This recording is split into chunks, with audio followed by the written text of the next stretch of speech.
you're looking for a higher response rate from candidates, then you must understand how to be more influential in the messages you're sending them. Here are 6 principles of influence to follow to drive candidates to respond. Number 1, the scarcity principle. Your goal should be to get a fast response by applying urgency in the message. You want to elicit fear that the offer you're presenting will expire soon. People want what they can't have. If something is readily available, we might not be as interested in it. But when something is limited to only certain groups or for a limited amount of time, suddenly it becomes much more desirable. Apply a deadline for a response to add that level of urgency to it. Or take it even a step further and combine it with making it appear to be exclusive to a certain group of people. Here's an example. We are speaking to a few candidates this week who, like you, appear to be a great match for this role. There are only a small number of positions left on this critical team. Let me know of some available times you can speak by the end of today to ensure we connect before interview times fill up. Number 2, the consistency principle. When someone makes a decision or takes a stand on an issue, they're likely to stay consistent with that stance because they trust their initial decision. Therefore, one small agreement can lead to subsequent larger ones. So if you've connected with a candidate in the past on a different role or at a different time, and they agreed to have a conversation with you, then they've already determined in their minds that they trust you, so they will be likely to do it again. Make sure you remind them of that past engagement in your message to them and get specific as to why they initially agreed to speak with you. Also think about connecting with them in a few different ways in order to build trust. Send them a connection request on LinkedIn and get that first small yes, and then follow that up with an email. If they accepted your connection request, they might be more likely to respond to you through the email.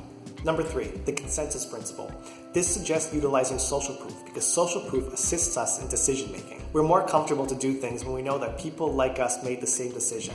We assume that there's something that's attracting them that we would also find desirable. One way to display this in a message is to talk about company growth. Mention, for example, that the sales team that's being built out hired however many new members over the past year. Or even touch on the number of individuals you've connected with in regards to the role, and talk about the types of people you're speaking to. There's a reason LinkedIn tells you how many people have applied to a role. Then, of course, there's the physical proof that you should have available for when a candidate does their research. This is done through pictures, video, testimonial, and should be available on your career page and on your social media pages. There's so much social proof and power to capturing your team in action, even in a simple way. Number 4, the negativity principle.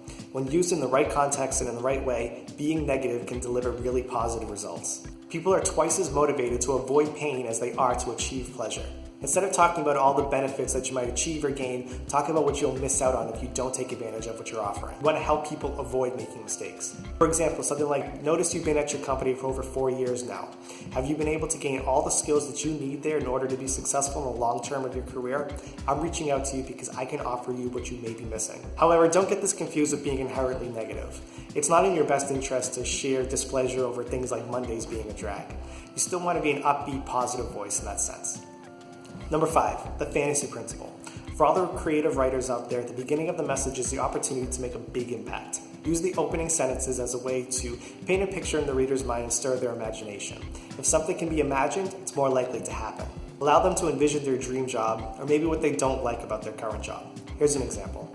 Let's be honest, have you grown tired of sitting behind the desk and hammering the phone for hours, attempting to sell the same thing day in and day out? I'm reaching out to you because I can put an end to that. Number 6, the authority principle. We've been taught our whole lives to trust and respect authority.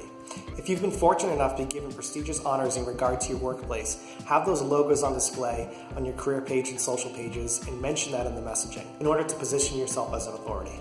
For example, Talent Retriever has been named to Inc. and Boston Business Journal's Best Places to Work for 2018, and you better believe we mentioned that in internal recruitment messaging. If you're not leveraging things of that nature every time, you're missing out on a huge opportunity. It's also key to make sure that your LinkedIn profiles are optimized and look legitimate like they should be. We'll all circle back to you. You want to put yourself in the best position.